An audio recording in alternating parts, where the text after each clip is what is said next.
es el marco de sentido que nos vincula litigiosamente, que es la democracia. Entonces, la democracia está en abierta disputa. Y lo que llama la atención es la renovada presencia de los militares y de la policía en el espacio público, en la vida pública y en la vida gubernamental de diferentes países. Eso me parece que hay que subrayarlo, y marco lo de las Fuerzas Armadas y lo de la policía, porque también hay de parte de algunos gobiernos y de algunas oposiciones políticas a gobiernos una intención por desdibujar las tareas de defensa nacional desde de las de seguridad. Entonces, ahí me parece que esa es una tarea que quedó pendiente en las transiciones a la democracia y que Bolivia la sitúa de una manera contundente. Pero ese problema está en general en varios países de América Latina. Entonces, podemos ir a Chile. En Chile, las protestas sociales disparadas por una cuestión puntual que después la rebasaron, que fue la suba del boleto, antes que nada fueron contestadas con ese inescrupuloso "estamos en guerra". Ahí, e inmediatamente después las protestas intentaron ser reprimidas, no lo lograron, ¿no?, con una declaración de estado de sitio. Entonces, esa declaración de estado de sitio y la represión desatada por los carabineros vulnera seriamente el Estado de Derecho y los derechos humanos, pero hay una presencia contundente y represiva de los carabineros en la vida pública. Sí. Entonces está Chile, está Ecuador, que también había declarado el toque de queda ante las protestas que se habían iniciado por el paquete de medidas o de ajustes impulsados por el Fondo Monetario Internacional. En Perú también hay una presencia de apuntalamiento, podemos decir, de los militares en este controvertido orden donde el presidente disuelve el Congreso, que sucesivamente suspende al presidente y donde la vicepresidenta juramenta en su lugar. En Brasil es una presencia fuerte. Bolsonaro es un capitán retirado, el vicepresidente es un coronel retirado, pero todo el gabinete tiene como funcionarios de distinta línea a los militares. México, las Fuerzas Armadas han sido sacadas al espacio público para reprimir el crimen organizado. Sobre Venezuela no tengo ganas de hablar, pero son sostén de Maduro. En Guatemala, en El Salvador, en Honduras y también en México resguardan ofensivamente la frontera y reprimen a los migrantes. Sí, son una contención.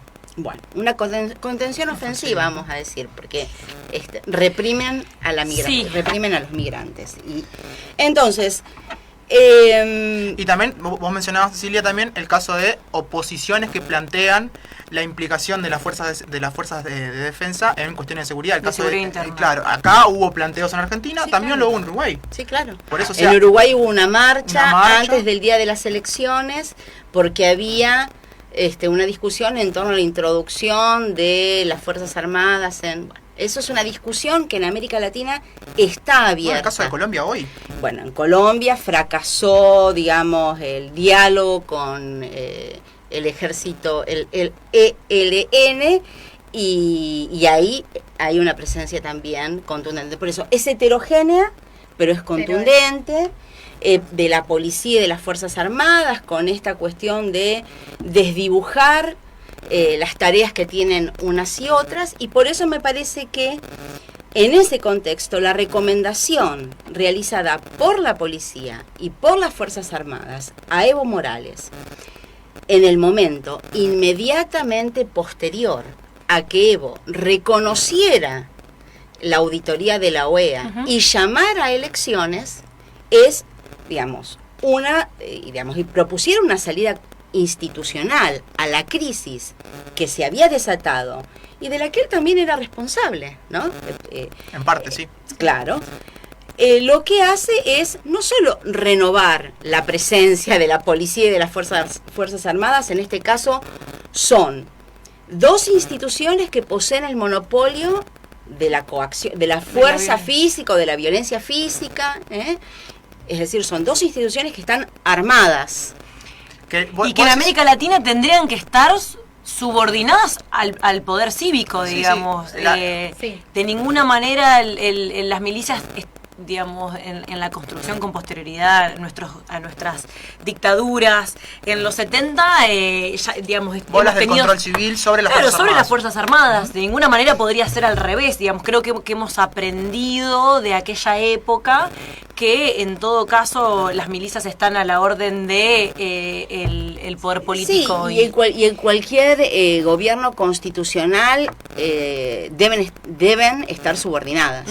No son las que recomiendan coactivamente. Absolutamente. Son las que hacen recomendaciones al presidente sobre qué es lo el término sugerencia coactiva en el sugerencia coactiva. Me pareció es una sugerencia coactiva. Porque en este contexto, digamos, donde hay una presencia muy fuerte de las Fuerzas Armadas, pero además con la memoria colectiva que tenemos los pueblos de América Latina con respecto al accionar de las Fuerzas Armadas. Sí, por eso yo digo, no es un golpe de Estado, yo no puedo decir que es, no es un golpe militar. De los golpes militares que nosotros conocimos durante la década del 60 y 70 del siglo pasado en América Latina, en el sentido en que no hay una toma ofensiva hecha en una sola jugada. Conclusiva, ¿no? También. Conclusiva del poder político. Pero hay una sugerencia coactiva por parte de dos instituciones que detentan el monopolio de la fuerza física, que están armadas y que le recomiendan al presidente elegido democráticamente, que había encontrado una salida institucional. Bueno, volvamos a hacer elecciones sabiendo que en esas nuevas elecciones él podía perderlas. Claro. Sí, me parece que ahí está la clave, porque ya había otra opción institucional con la cual salir. Claro. El llamado a elecciones. El llamado a elecciones era la salida institucional que había elegido el presidente para salir de la crisis. Entonces, ahí me parece que no es un golpe parlamentario, en el sentido en que no hay un golpe del legislativo sobre el ejecutivo, del ejecutivo sobre el legislativo. Tampoco, digamos, hay un golpe constitucional, no hay un impeachment, no hay un pedido de remoción, no está resuelto de esta manera, sino que hay un golpe contra el Estado constitucional de derecho, que es claro en la invasión de la policía y de las Fuerzas Armadas del espacio público y de toda la represión que es anterior y posterior. Y otra cosa que tiene que ver con la vida de los funcionarios, ¿no? Sí, digamos, porque ahí hubo amedrentamiento, humillación, vandalismo de las casas, vandalismos a los domicilios particulares. Bueno, había habido una alcaldesa que... Claro, días antes. La alcaldesa de Cochabamba, creo que era. Que había sido tomada como rehén y había sido humillada, había sido torturada. Bueno, entonces, estamos hablando de eso, estamos hablando de que el presidente, una vez renunciado por la sugerencia coactiva, tiene que esconderse entre sus pares, los cocaleros del Chapare, ¿no? No lo resguarda el Estado constitucional de derecho, pierde las garantías constitucionales, claro. Le impiden la salida legal del país, tiene que asilarse Otro vínculo con las experiencias militares de la década del 70, ¿no? La idea del asilo, pedir asilo para salvar tu vida. Sí. Él y la de muchos funcionarios. Cecilia, te hago una pregunta en este desarrollo que estás haciendo. ¿Cómo uno podría explicarse que un presidente como Evo tuvo que pedir asilo en México y irse de su país, siendo que no solo, digamos, estaba terminando un mandato por el cual había sido elegido democráticamente por el voto popular, sino que también había tomado esta decisión de otorgarle una salida institucional a esta crisis electoral o política que él estaba teniendo? ¿Cómo uno explica que Evo se tuvo que ir y un presidente como Piñera, por ejemplo, porque no me quiero olvidar del caso chileno en este contexto, que carga con la cantidad de muertos con las que carga, sigue en pie, intenta buscar una salida haciendo renunciar a la totalidad de su gabinete?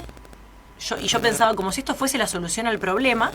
Los carabineros continúan reprimiendo en las calles y una voluntad popular que continúa manifestándose.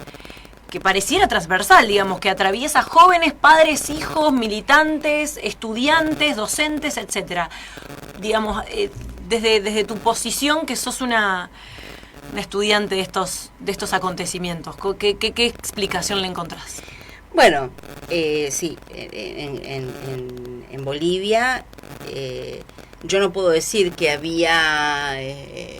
que el golpe se había pensado o que había sido planeado en secreto, pero la situación de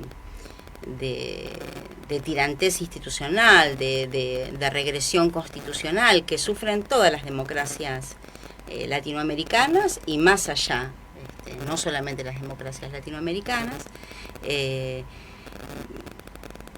digamos, abrevó en el golpe. Me parece que además Bolivia tiene un régimen político y una historia de mucha más inestabilidad que la chilena. Uh-huh. Sí. O sea, me parece que la experiencia de continuidad institucional que ha tenido el evismo o el masismo, Uh-huh. Fue una excepción. claro, no es la regla. En cambio, Chile sale o realiza su transición a la democracia con estas leyes de amarre, que son las leyes pinochetistas, Uh-huh. que son las que permiten hacer una transición. Algunos teóricos más de izquierda chilenos dicen una transacción, donde se dejan atrás algunos temas cruciales, importantísimos, que Argentina no los ha dejado atrás, pero que también los ha dejado atrás España, Claro. que son todas las violaciones a los derechos humanos. Y juzgar a los dictadores. Y juzgar a los dictadores. En cambio, Pinochet permanece dentro del régimen político De hecho, como senador vitalicio, Uh-huh. con poder de veto. Y entonces Chile es un país que los Chicago Boys, las políticas de ajuste neoliberales, vienen en el paquete de la transición a la democracia. Uh-huh. Y es un país que tiene tiene una experiencia política potente anterior al golpe de Estado, podemos decir una experiencia partisana potente, tiene una experiencia institucional ordenada en la transición y también en los plebiscitos anteriores, que son los que generan y permiten la transición. Y Bolivia tiene lo podemos llamar con un viejo término de la ciencia política, una cultura política diferente. Uh-huh. Entonces, uno podría decir, bueno, las revueltas que tienen lugar en este momento en Chile, que están tratando de ser canalizadas con el llamado a la reforma constitucional, o sea, todo lo que hizo Piñera no fue efectivo, finalmente culminó en esta discusión sobre la reforma constitucional. Habría ya una fecha, abril del 2020, para realizar el plebiscito. Bueno, está en discusión, pero parece ordenar institucionalmente el escenario político, con una represión feroz, con balas especialmente disparadas a los ojos, Sí. Con abusos y violaciones a los derechos humanos de una manera Sí, visible, muy, y que hoy en día las redes sociales capturaron Sí. muy bien y que muy se viralizó. ostensible, Sí, ¿eh? sí. Creo Puede haber violación a los derechos humanos clandestina, pero acá es Muy ostensible. visible, absolutamente visible. Como decir, las redes sociales visibilizan lo que antes no. Yo Pero creo digo, que en los carabineros hay una Sí. postura de absoluta, de absoluto no, los carabineros tienen acompañamiento político, una digamos, autoridad hay- política en Chile que quizás Sí. las Fuerzas Armadas no lo tienen acá y que estuvieron acompañados históricamente, digamos, desde por lo menos de la transición a la democracia. Vos sabés que yo creo que cuando hablamos la otra vez con Juan Negri, habíamos hablado con no sé si lo conoces a Juan Negri, no sé qué es Juan, si es politólogo Juan es doctor en ciencia política, pero es hablábamos es de este tema Flaxo de también. lo que implicaba, Buenos Aires, cómo habían impactado las transiciones a la democracia en los determinados regímenes. Cuando hablábamos del caso chileno, que es, yo creo que esa es la pregunta, no sé Vicky si venías a eso, pero la doble vara cayó, no Cecilia, porque en el caso chileno Sí. la expresión popular es tomada como rebelión, se criminaliza la protesta social, y en Bolivia el golpe es una expresión popular, es democrático, digamos, casi como un oxímoron. No sé si lo ves así, si tiene que ver con determinadas miradas ideologizadas sobre lo que pasa en cada uno de los países. Perdón, me había quedado pensando en algo. Ahora contesto tu pregunta, pero hay algo que me parece que surca. Yo antes hablé de la democracia en disputa como un orden, digamos, la democracia en abierta disputa, sabiendo que además es un orden contingente, es decir, que estas democracias que tenemos no son ni el lugar ideal ni el lugar de arribo de nada. O sea, siempre están reconfigurándose.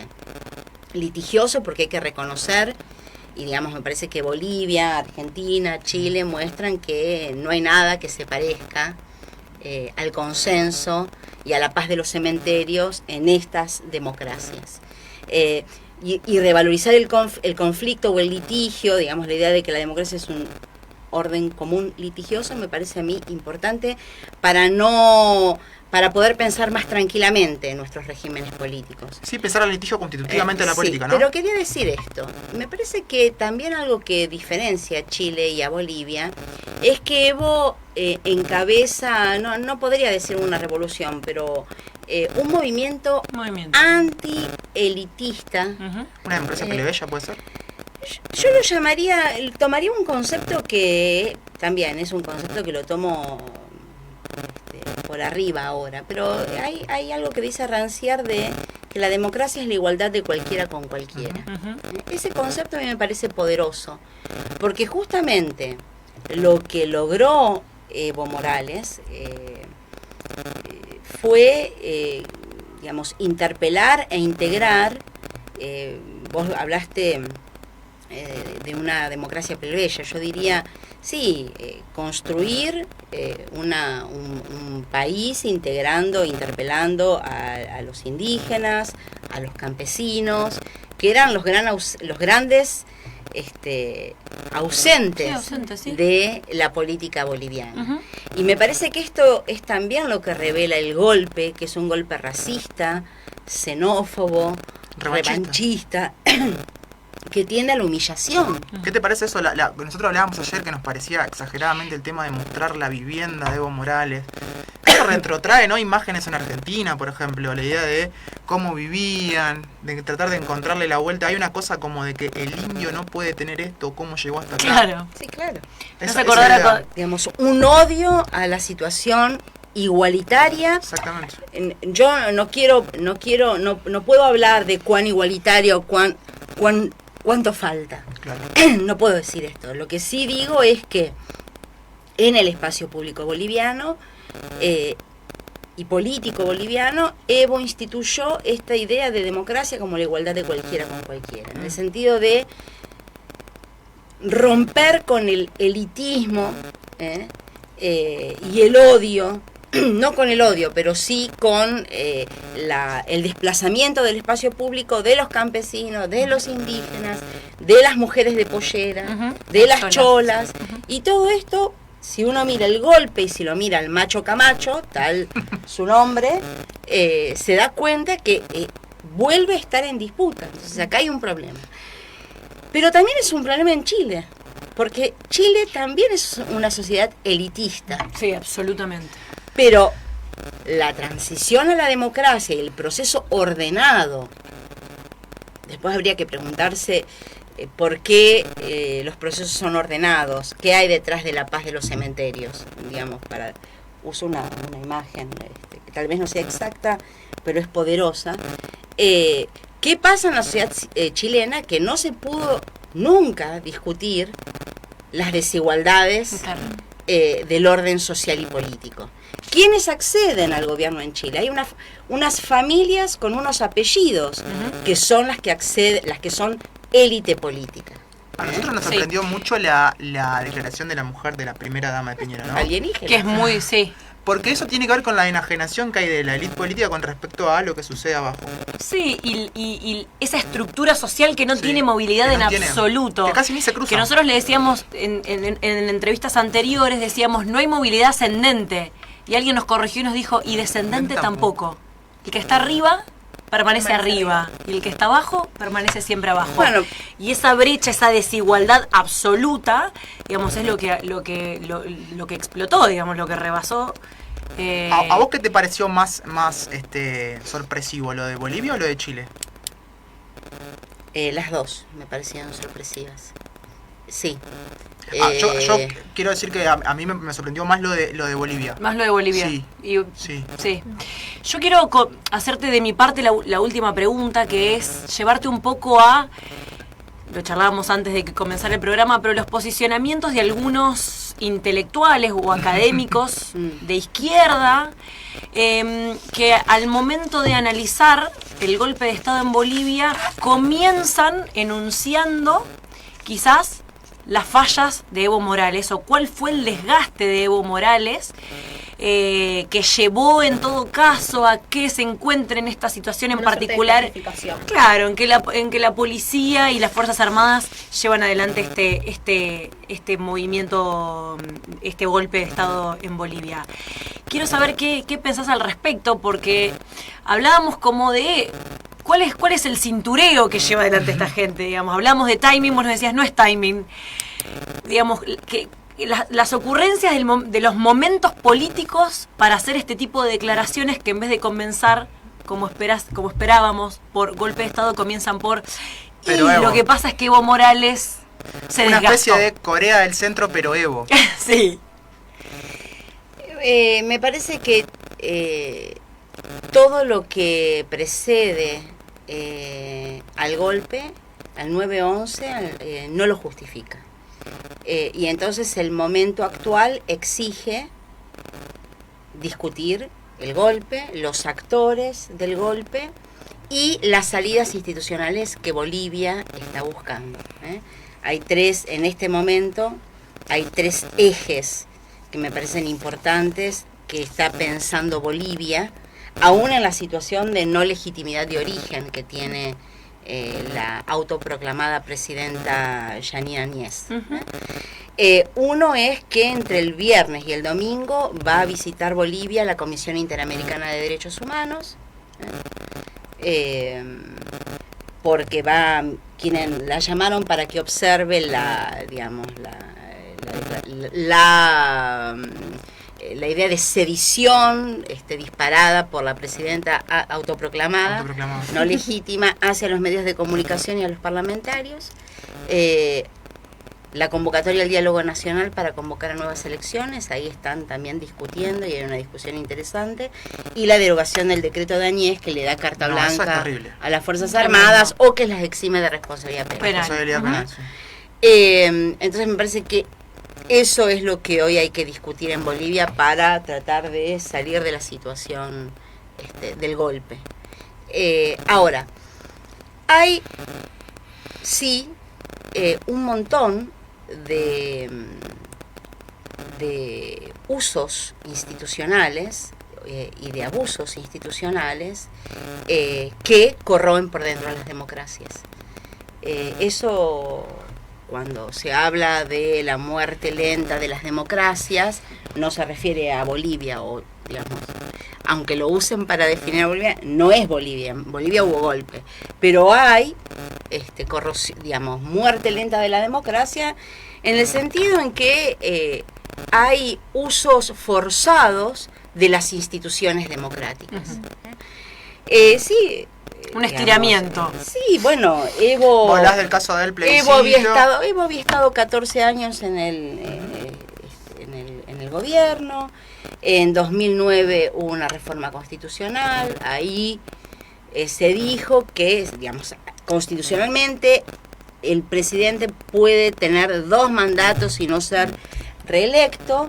Es una constitución que él mismo y el gobierno del MAS habían reformado. Y entonces quiso volver a ser presidente, llamó un plebiscito, el pueblo soberano le dijo no. Y entonces él encontró la salida por el lado del Tribunal Constitucional, ¿no? O de la Corte Suprema, el Tribunal Superior. Y el tribunal dio curso libre, o sea que hay una situación forzada pero no informal, por parte de Evo. Claro. Forzada, porque forzó las instituciones, forzó la Constitución, pero no es una salida informal. Claro. Bien. Entonces, eso es corrosión de la democracia, ¿sí? Todos los países latinoamericanos tenemos, digamos, acá hay tradiciones que están en permanente disputa: la democracia, el liberalismo político, el Estado de Derecho, el populismo, están en tensión, y nuestras democracias no son ni de baja intensidad, ni no consolidadas, no son democracias liberales. Está no bueno es que lo digas, esa... Silvia. Sabes que en general hay como... La gente no dice, pero que la tradición democrática tiene, en Argentina o en América Latina, conviven muchas tradiciones. No es lo mismo la republicana que la democrática, que la liberal, que el populismo, que todo eso. Yo tengo un montón de preguntas, pero se nos está acabando el tiempo. La última de mi parte.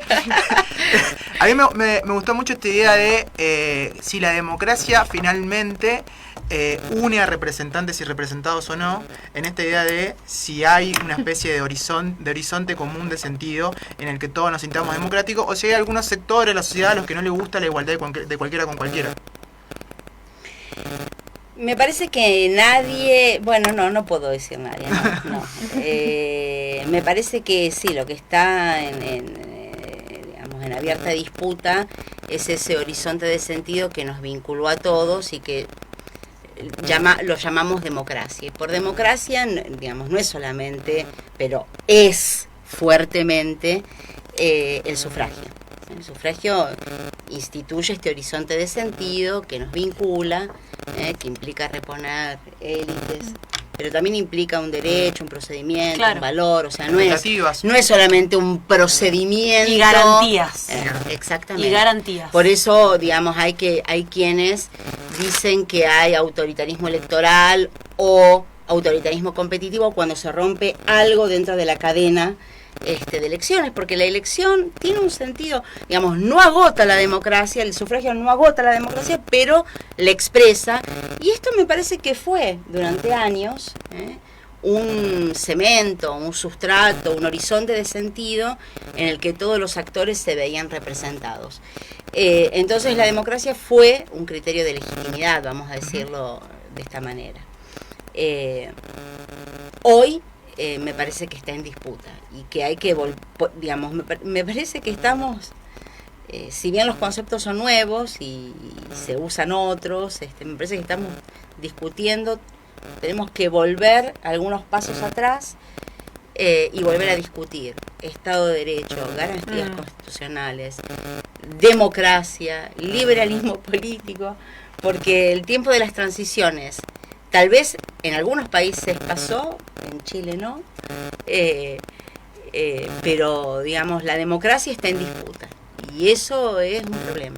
Nos queda para una próxima. Yo tengo un montón de preguntas también, que además ahora preguntar, pero las vamos a hacer después, me parece. La tenemos que invitar a Cecilia para que venga a contraponer también, que era algo que charlábamos antes de que comenzara el programa, la situación de la Argentina, porque bueno, lo hemos conversado. Pasa que Argentina la venimos como dejando en un segundo plano porque somos Café Internacional.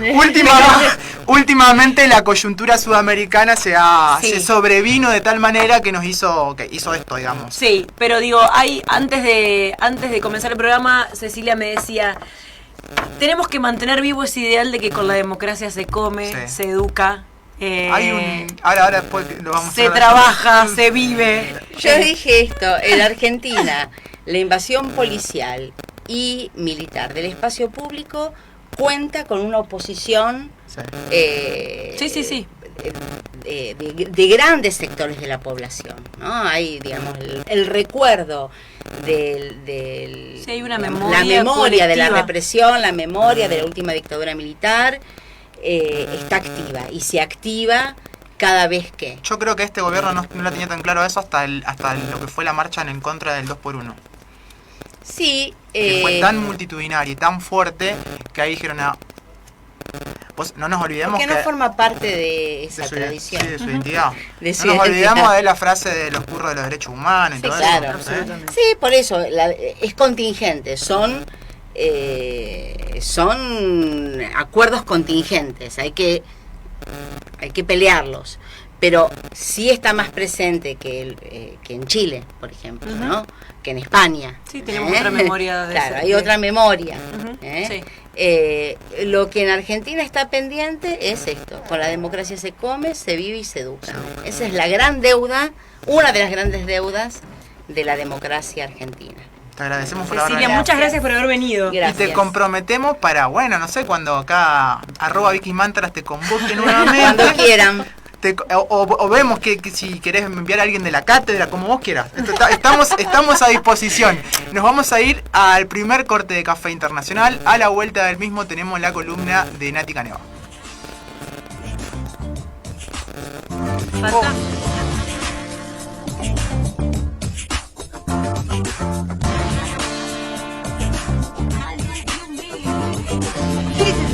Gente paranormal, me extraña que tu verde sea tan ideal. No vengas a decirme cómo tengo que actuar si te faltan unas horas de ornamental.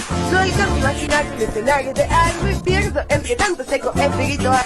Veo un horizonte simple de felicidad, pero el trato social lo puede arruinar. Y es patológico, patológico, patológico, patológico, patológico. Patológico, patológico, patológico, tengo problemas, papeles no más nada trascendental. Hay un problema, no quiero pagar, solo quiero flashear. Tengo problemas, papeles no más nada trascendental. Hay un problema, no quiero pagar, solo quiero flashear. Y es patológico, patológico, patológico, patológico, patológico, patológico, patológico, patológico.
Patológico, patológico, patológico.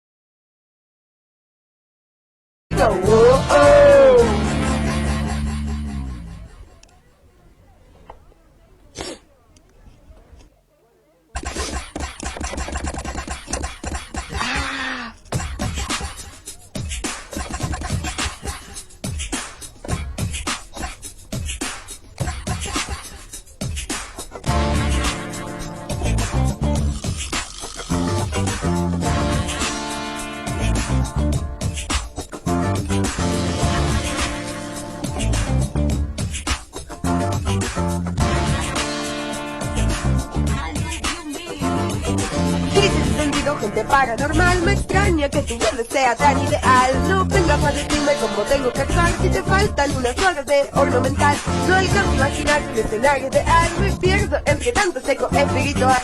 Veo un horizonte simple de felicidad, pero el trato social lo puede arruinar. Y es patológico, patológico, oh, oh, patológico, patológico, oh, oh, patológico, patológico, oh, oh, patológico, patológico, oh, oh. Tengo problemas, papeles no más nada trascendental. Hay un problema, no quiero pagar, solo quiero flashear. Tengo problemas, papeles no más nada trascendental. Hay un problema, no quiero pagar, solo quiero flashear. Y es patológico, patológico, oh, oh, patológico, patológico, oh, oh, patológico, patológico, oh, oh, patológico, patológico, oh, oh.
Patológico, oh, oh, patológico, patológico, oh, oh, patológico, patológico, oh, oh, patológico, patológico, oh, oh.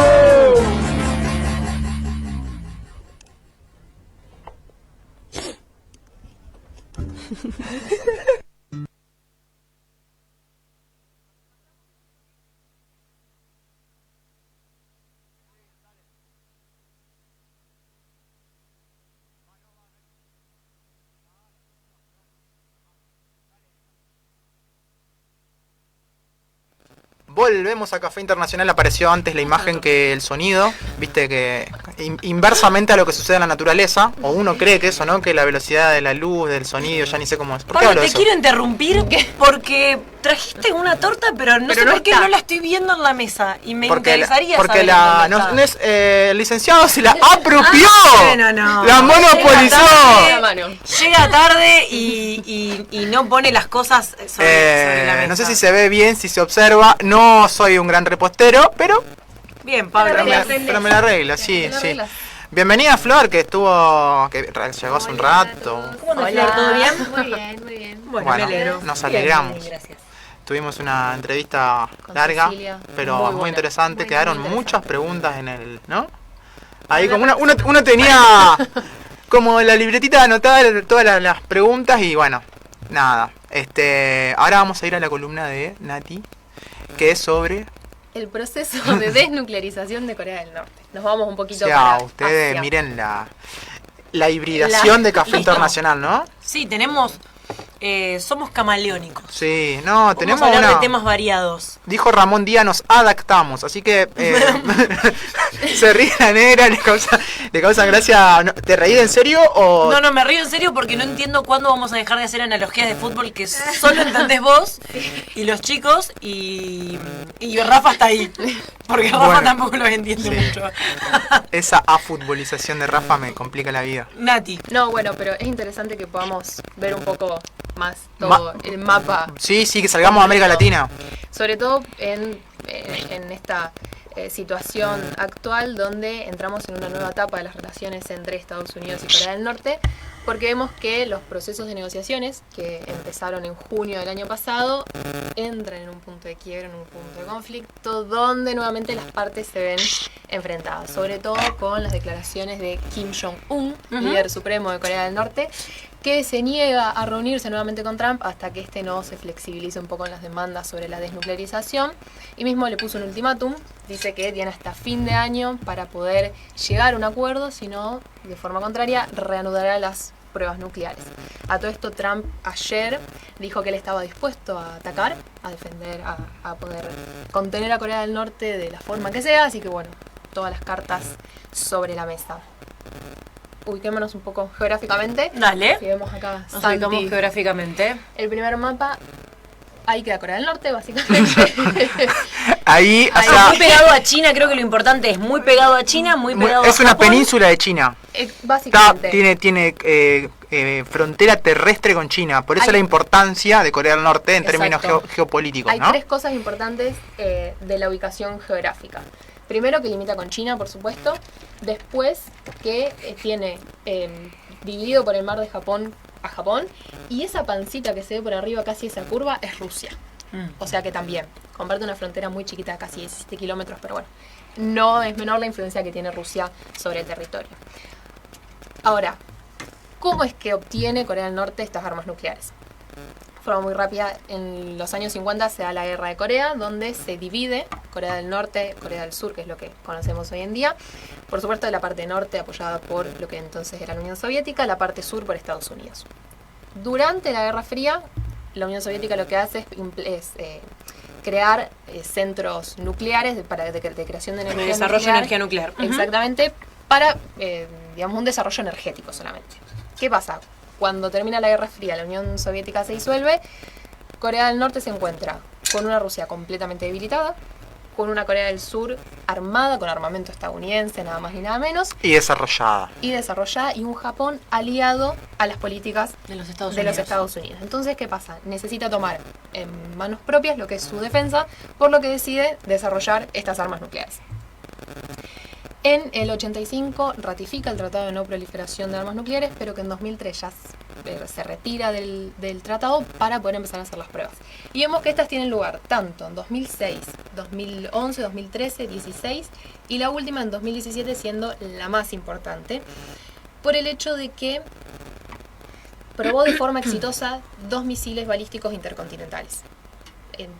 Misiles que tienen consiguen una distancia de casi 5.500 kilómetros, que si vemos en el segundo mapa, Santi, le permitiría llegar a dónde? A Alaska. Exactamente. Sí. Esos serían los lugares donde el actual armamento nuclear de Corea del Norte podría impactar, tanto en Tokio, en Japón, Corea del Sur, por supuesto, en la base militar de Estados Unidos en Guam, y por primera vez Alaska, por lo que el territorio efectivo norteamericano de los Estados Unidos estaría en riesgo, o dentro de la órbita de esa ojiva nuclear. Exactamente. Por supuesto que ante esto la comunidad internacional responde con sanciones.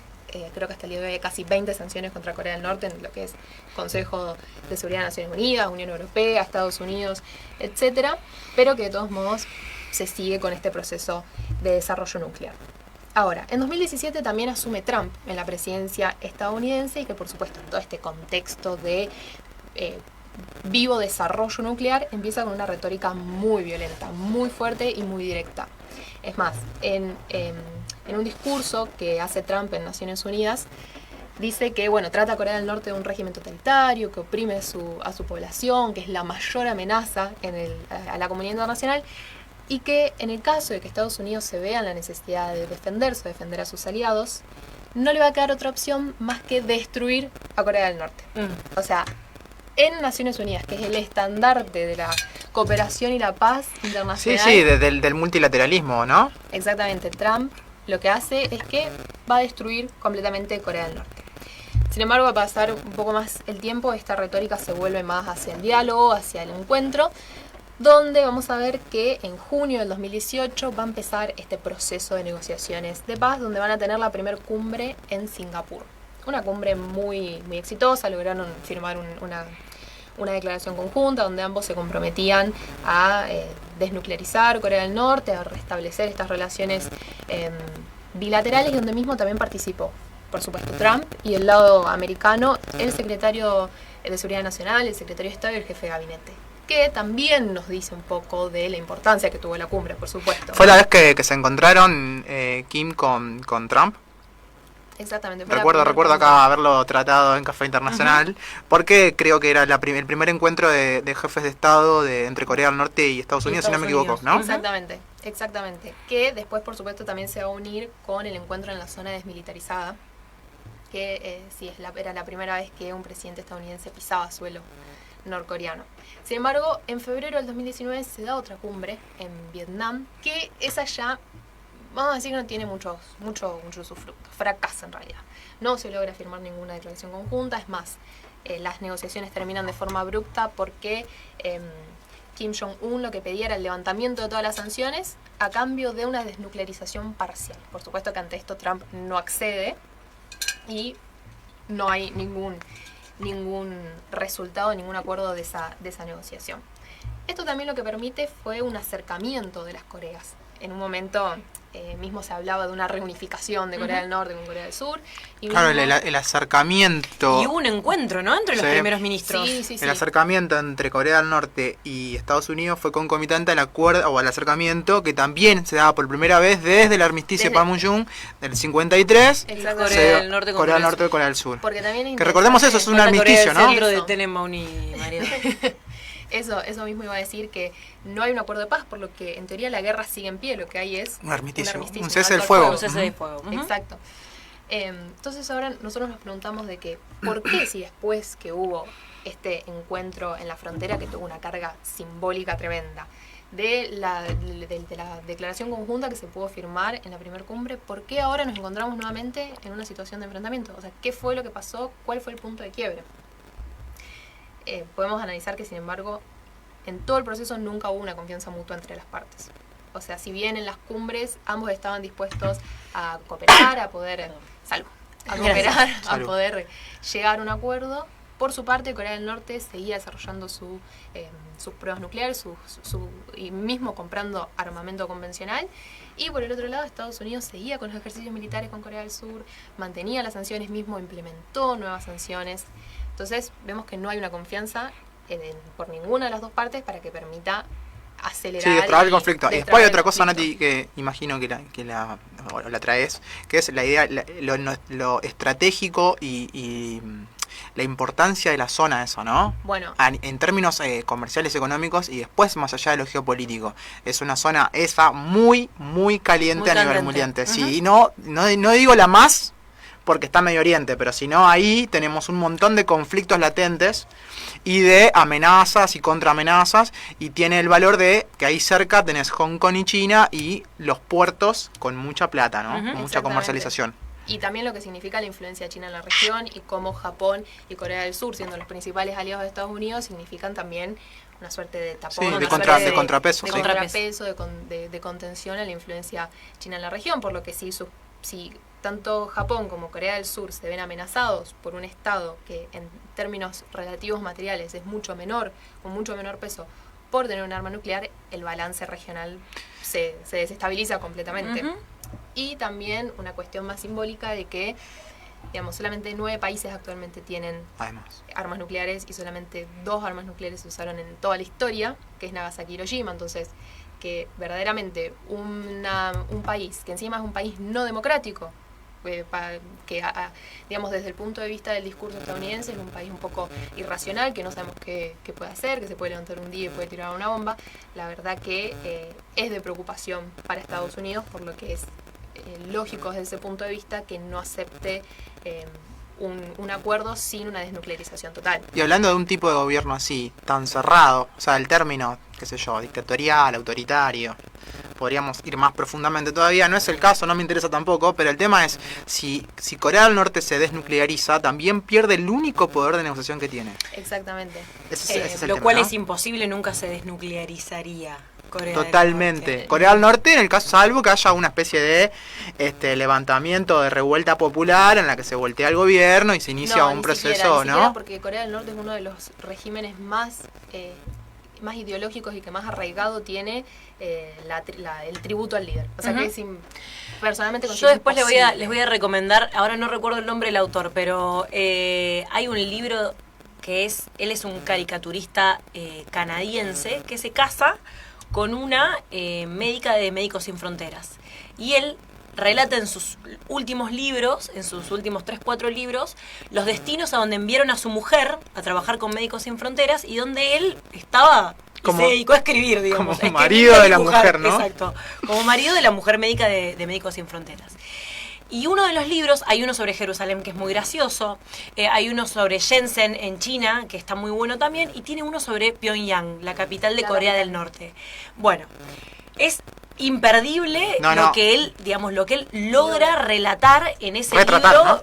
Sí, lo que retrata también, pero por ponerles un ejemplo, todas las luces en Corea del Norte se apagan a la noche porque no tienen abastecimiento energético y solo queda prendida la luz de la estatua y la luz de un hotel que es como una pirámide. No sé, la ciudad de Pyongyang está limpia todo el tiempo porque la gente no tiene otra cosa para hacer, entonces limpian, está impecable, no hay nada tirado en el piso. A él le habían puesto un guía y un traductor porque el Estado se encargaba de velar por su seguridad, y ese guía y traductor de promoción, repetían el discurso. Es un lugar tan oficial. Tan clausurado. Papá, que Kim Jong, o sea... Sí. Un culto digamos, de lavado de cerebro, que él, como un canadiense obviamente ultra mega liberal, como que no cerraba, ¿no? No le cerraba para nada. Son esos lugares donde uno podría cuajar la idea de un mundo feliz y esa idea de está todo tan controlado que no hay espacio claro para que se desgarre eso en algún momento. Sí. Pero yo recuerdo un artículo en Revista Anfibia donde un muchacho contaba todo esto, que a mí me parecía es un país Guy de Leslie del que no se sabe mucho sobre cómo vive la gente. Sí, el relato es fantástico y además está todo dibujado porque él es caricaturista. Claro. Entonces es muy gracioso. La frontera más permeable es la frontera con China, y ahí la gente intenta salir de Corea del Norte para ir a China a ganar unos pesos porque viven muy mal, viven muy por debajo, digamos, de los niveles. Mismo Corea del Sur, también hay muchos desertores que van a Corea del Sur. Sí, también. Pero la idea es que, esto que decía a mí me llamó mucho la atención, que las luces no están prendidas ni siquiera, no es que durante la noche se apagan, durante partes del día también. Sí. Porque no tienen abastecimiento eléctrico. Y que hace tanto frío que tampoco tienen calefacción para poder... Sí. Es que si te pones a pensar, es la única forma, a través de este culto al líder, es la única forma de que tenés de justificar de que tenés 2/3 de tu población viviendo en emergencia alimentaria, pero a la vez tenés un proyecto militar. Exactamente, un proyecto de desarrollo nuclear. Es la única forma que tenés de justificarlo, porque si no, y es como vos decís, Pabli, el arma nuclear es la única certeza o la única forma de protección que tiene Pyongyang contra un ataque estadounidense. Sí, la única herramienta para negociar. No se sacaría una foto con Trump bajo ningún punto de vista si ellos no contaran con esa herramienta. Exactamente. O sea, es un país más, digamos, si no fuese por esa distinción. Yendo al tema de la Guerra Fría, es casi el único caso, ¿no?, que nos queda. Estoy pensando a ver qué otro caso queda así netamente de Guerra Fría, de división entre un norte y un sur, un norte...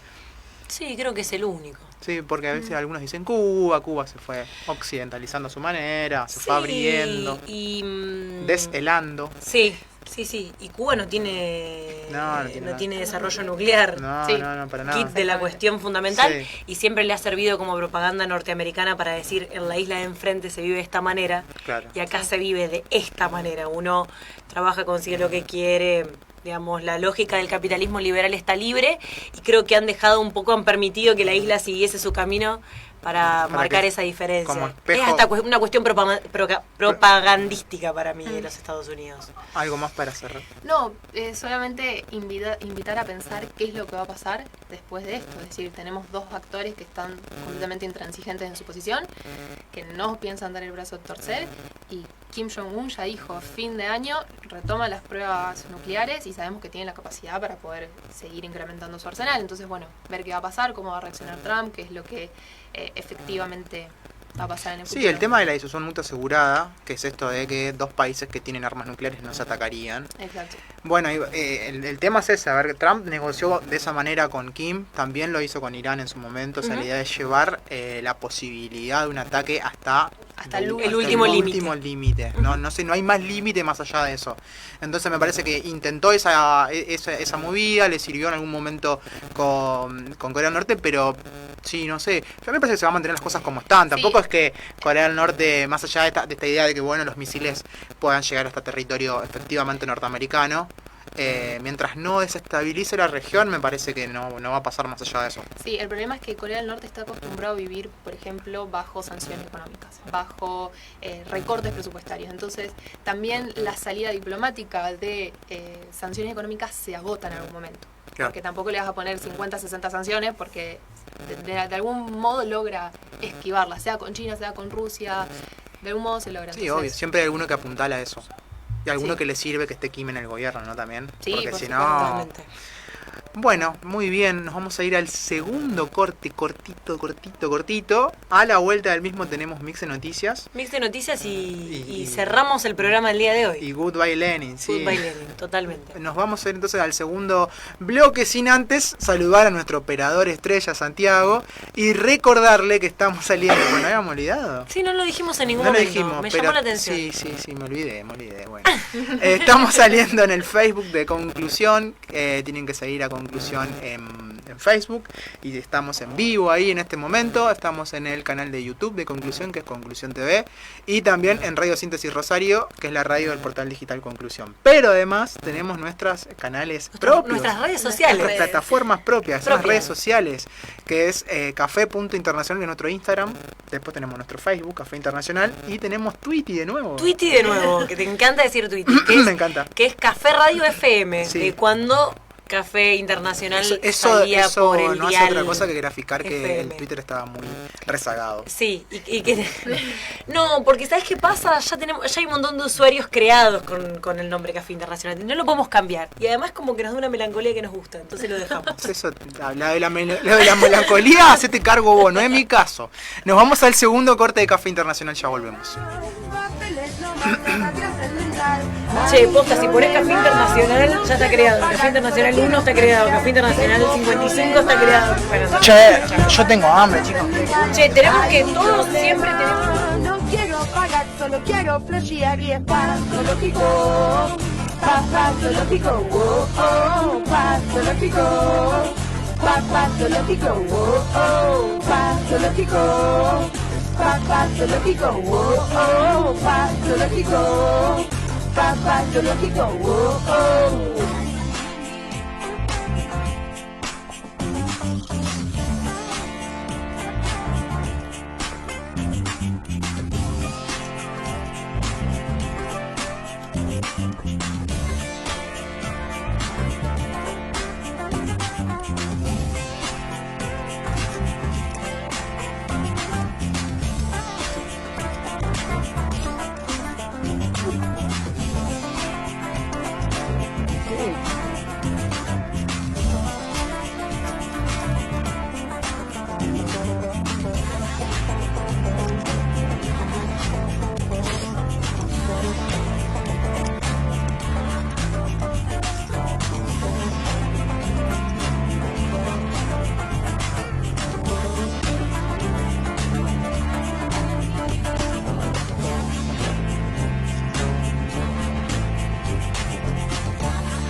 tengo problemas,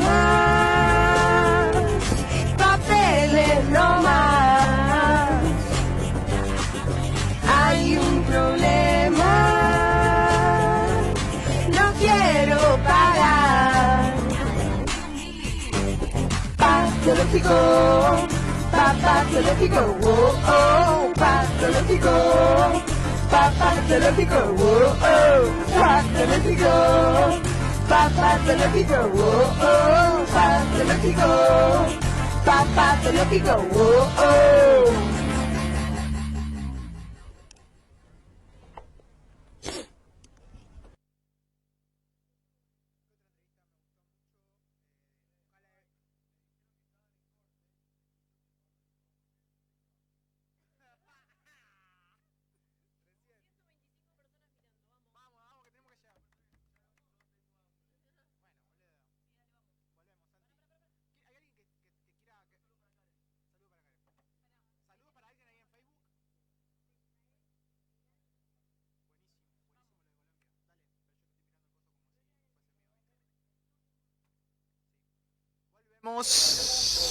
Volvemos a Café Internacional. Café Internacional últimamente en los bloques se dan las mejores partes, ¿no? Sí, es verdad.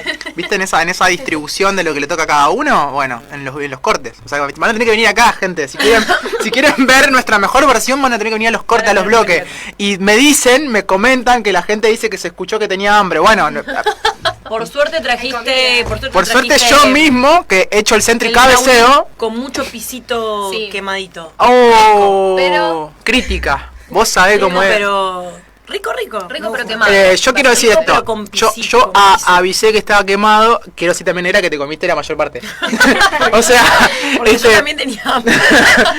Acá se ve que el que no corre vuela, ¿viste? Yo también tenía hambre. Además me di cuenta que esta cámara me queda mejor porque no se me nota tanto la panza. Bueno, todas esas cuestiones de escenografía las dejo para otro momento. Vayamos a lo importante que es el mix de noticias que trae hoy Flor.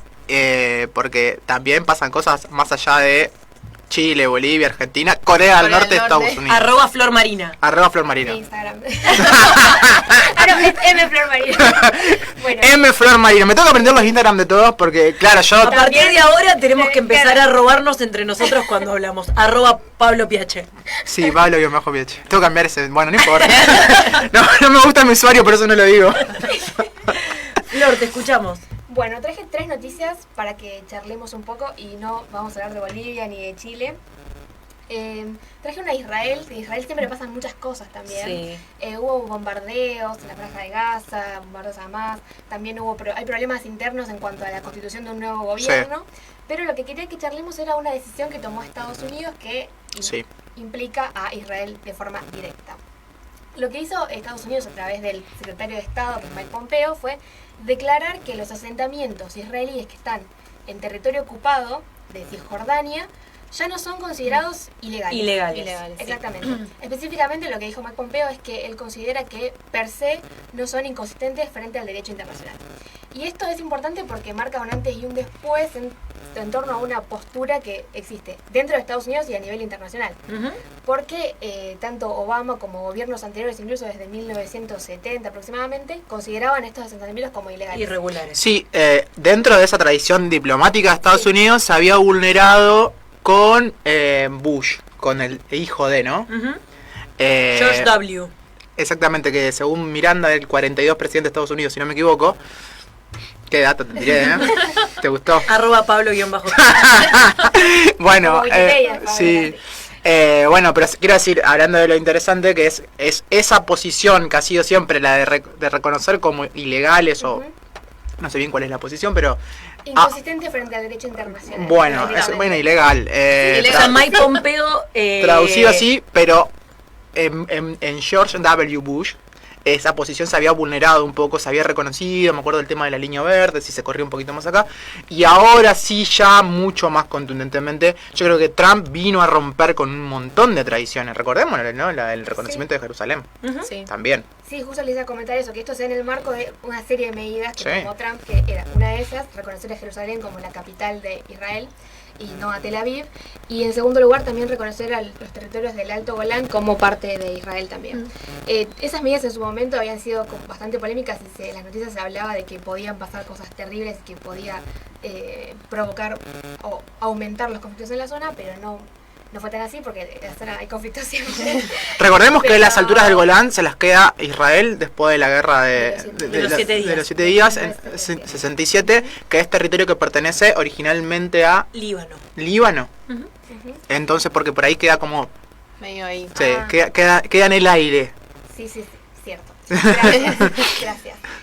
Pero bueno, en el año, por ejemplo, 2016, Estados Unidos se había abstenido en una votación en el marco del Consejo de Seguridad, y esa abstención había permitido que se pueda aprobar una resolución que decía que la ocupación de Israel y los asentamientos eran ilegales. Entonces es muy reciente este tema, como se viene tratando mucho, y cabería la pregunta de por qué se da esto.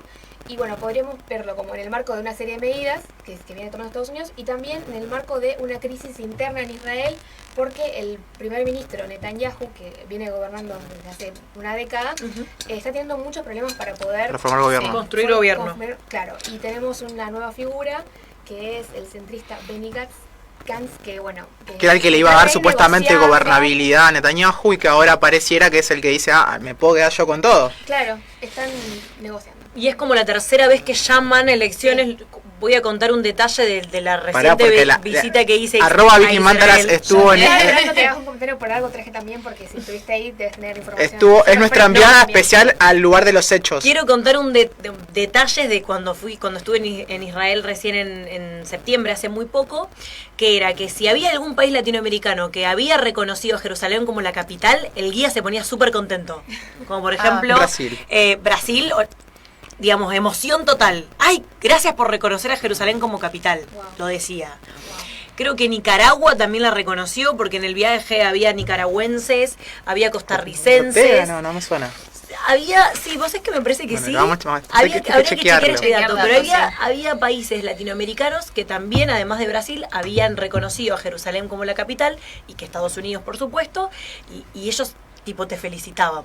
Gracias por es un dato. Gracias por reconocer. Porque nos queda tan lejos Israel que pensar en estas cosas. Estaban muy contentos, verdaderamente muy, muy contentos, y para él era como un gesto muy importante. Sí, un gesto simbólico. Simbólico impresionante que... recordemos, Negra, si querés hacer de la religión. Un retrotrack a lo que es Jerusalén, lo que significa Jerusalén para las culturas, para las diversas religiones, no solamente para la cultura judía. Igualmente lo dejamos para otro momento, pero es relevante para las tres religiones monoteístas. Pero además era un acuerdo político de cuando se se formó el Estado de Israel con Palestina, que justamente Jerusalén quedaba dividida para, una especie de juicio salomónico para decir, en verdad, esto que quede para patear la pelota para adelante, que haya reconocimiento de los estados, de otros estados, sobre la propiedad o la apropiación de Israel sobre Jerusalén.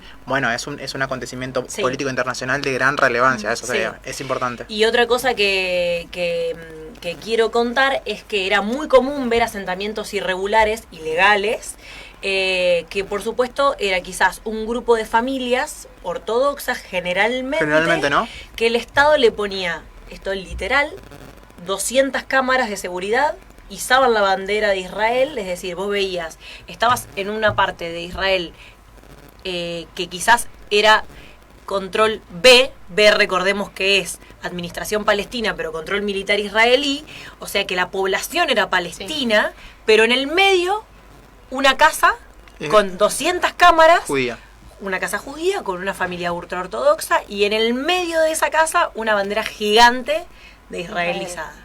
Así como los lugares que eran palestinos, como Jericó, había carteles en rojo que decía: si sos israelí no pases por acá. O sea, para contar una cosa y la otra, ¿no? Claro. Si sos israelí no pases por acá, tu vida está en riesgo. Pero con respecto a lo que dice Flor, porque me parece interesante, es tan importante lo de los asentamientos irregulares, porque hay como un ilegales. Asentamientos irregulares, otra cosa, tenés razón. Un fallido. Hay una cuestión que tiene que ver con denuncias por parte de los palestinos con respecto a una especie de homogeneización de la sociedad del lado de los asentamientos, que vendría a ser como a ir de a poco quitando el espacio a la población palestina e ir poblándola. Poblándola de hecho. Poblándola de hecho. Quiero agregar que los asentamientos tienen muchísimos años y fueron muy progresivos y no están concentrados, sino que están expandiéndose constantemente. Imagino que la gente vio los mapas, ¿no? Estos mapitas que son bastante gráficos con respecto a cómo se fue poblando. Los vamos a traer. Sí. Se calcula que hay 400.000 personas israelíes, digamos, viviendo a lo largo de Cisjordania. Así que es un montón. Sí. Y el Likud, que es la derecha que gobierna el partido de Netanyahu, por supuesto que esto lo asevero. No, es una bandera casi. Por eso.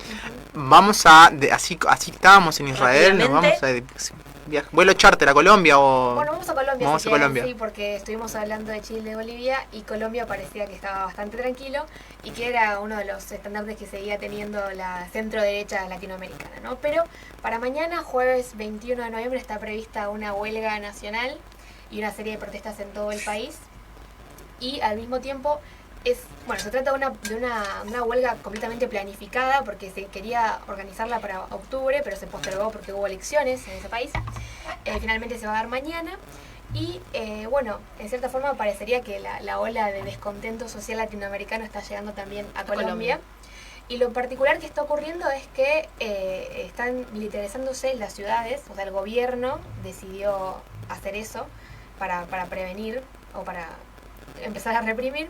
Y al mismo tiempo también se tomó la medida de cerrar las fronteras. Sí, eso fue hoy, ¿no? Todos los pasos fronterizos, terrestres y fluviales que Colombia comparte con Perú, Brasil, Venezuela, etc. Estas medidas, en cierta forma, muestran alguna ambigüedad por parte del gobierno porque Duque, en cierta forma, quiso hablar de que existía el derecho a la protesta. Estuvo apareciendo en un montón de programas de televisión esta semana en Colombia, pero al mismo tiempo toma esta medida tan dura, ¿no? Hay que ver qué va a pasar mañana, pero se trata de protestas que se estiman que van a ser a lo largo de todo el país, no solo en centros. No tiene tradición de grandes huelgas generales. Colombia no es un país que se caracterice por la sindicalización, justamente, ¿no? Ni por la toma de la ciudadanía. Exactamente, pero hay un tema muy más allá de lo que decís, Flor, de esta idea de la clausura de las fronteras, que es que se han mandado o se están metiendo las fuerzas de seguridad en casas de periodistas, de funcionarios, allanando las casas. O sea, hay como una situación más violenta de la que quizás la que se hizo visible o de la que se hizo pública. Y Colombia tuvo hace, no sé si un mes, un poquito menos, ese ataque donde hubo de nuevo muertos civiles, niños todos, que se los acusaba, de ser revolucionarios, rebeldes. Pero bueno, viene ya de un proceso que yo no sé si desemboca ahora solamente por el descontento latinoamericano, sino que viene como enquistándose y gestándose algo ya previamente. No, de hecho el grado de aprobación de Duque es bajísimo. El 69% de la población rechaza su que es un delfín de Uribe. Sí. Sí, dicen que es el momento más bajo del uribismo. Que hace poco perdieron además las elecciones. Sí, en las elecciones que fueron regionales y municipales hubo bastiones que fueron perdiendo y que han debilitado a estas centrales. De hecho, las elecciones presidenciales fueron el año pasado. Me acuerdo cuando entrevistamos a nuestro amigo en plena etapa de mundial, si no me equivoco. Recuerdo. Hicimos un artículo también, que debe estar en @conclusión_ros. @conclusión_ros. Flor, y ahora nos vamos a... Y por último, volvemos a Medio Oriente, a Irán, porque es como yo siempre traigo cosas de protesta social o de aumento de la gasolina, porque eso pasó en Irán, y eso derivó en protestas sociales. O sea, realmente está pasando todo el tiempo en el mundo. El caso de Irán es muy particular, el sistema político que tiene, ¿no? Una república islámica. Lo cierto es que, sin embargo, a pesar de que es tan particular, hay sobre todo varones que se movilizan, y lo que ocurrió fue un aumento del precio de la gasolina que hizo que aproximadamente 80.000 personas se salieran a las calles y protestaran y que prendieran fuego bancos, etc. Lo que es ambiguo de esto es la postura del Ayatolá, que es el líder supremo, ¿no? Porque en cierta forma apoya esta medida de este aumento, pero en cierta forma no. Entonces no se sabe bien cómo está esa interna entre el poder político puro, que son los poderes ejecutivo, legislativo y judicial, y el Ayatolá. Pero bueno, lo cierto es que también hubo represión, hubo muchísimos presos, las noticias hablaban de cientos de presos. Y bueno, en cierta forma habría que ver cómo continúa esto, porque ya en el 2017 hubo protestas también en Irán en contra de las medidas políticas del presidente de ese momento. Y bueno, y en este caso lo que se agregó también es que el gobierno empezó a a bloquear los celulares, o el internet mejor dicho, y las empresas de celulares, así que estaban intentando disiparlas desde ese lado. Y después Estados Unidos se manifestó frente a estas protestas, que en cierta forma legitima la represión del gobierno, porque el gobierno habla de que estas protestas tienen este apoyo externo, que son estimuladas desde afuera. A través de un vocero, Estados Unidos apoyó abiertamente a quienes se manifestaban. Y bueno, sin embargo, no hace falta pensar solamente en un factor externo para encontrar el porqué de estas protestas, porque la economía de Irán está sufriendo bastantes problemas. Sí, de hecho, el acercamiento en su momento para descongelar las relaciones con Estados Unidos, ya cuando se dio, que fue 2014, 2015, no recuerdo, cuando fue el pacto nuclear, estaba fundamentado en que básicamente tenía muchas complicaciones económicas producto de las sanciones que le establecieron, no solamente Estados Unidos, recordemos, hay sanciones que le estableció parte de los países de Medio Oriente, el Golfo Pérsico, la Unión Europea y Estados Unidos, o el Farábigo. Y Estados Unidos, obviamente, o sea, no son solamente, no es solamente Estados Unidos cuando hablamos de sanciones, hay un bloqueo financiero, comercial, sanciones de todo tipo que complican la vida de un país que aparte tiene muy mala prensa, además. Sí. Yo quiero, antes que me olvide, porque antes que me olvide yo, perdón Pablo, el país latinoamericano que reconoce a Jerusalén como la capital es Honduras. Me parecía, no puede ser Nicaragua. Sí. Bueno, chicos, Centroamérica, perdón por los centroamericanos, sé que son todos países diferentes. Ustedes podrían haber dicho, no, es Honduras, cuando yo dije Nicaragua y no lo dijo nadie.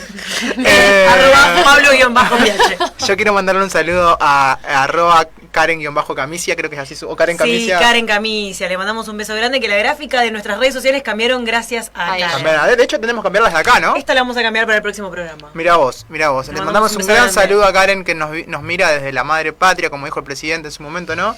Que tendrían ¿cómo era que dijo? No me acuerdo. Sí. Que se hubiesen sentido muy afligidos. Que seguramente San Martín se sintió muy mal cuando tuvo que declarar la independencia del yugo español. Sí, muy bien. Me gusta que estés sentada en el lugar de la entrevistada. Del entrevistade. Ya no sé cómo decirlo. Agradecemos a todos aquellos y aquellas que nos han dejado sus mensajes en las redes sociales. Bueno, de a poco los vamos a ir viendo. No tenemos tiempo acá, no puedo hacer las dos cosas a la vez. Es evidente eso. Saludamos a nuestros compañeros y compañeras que no han estado en el programa de hoy, pero que son partícipes de Café Internacional y que desde el lugar en donde están colaborando y participando de este carrusel de la política internacional, que es Café Internacional. Nos vemos el próximo miércoles. Gracias.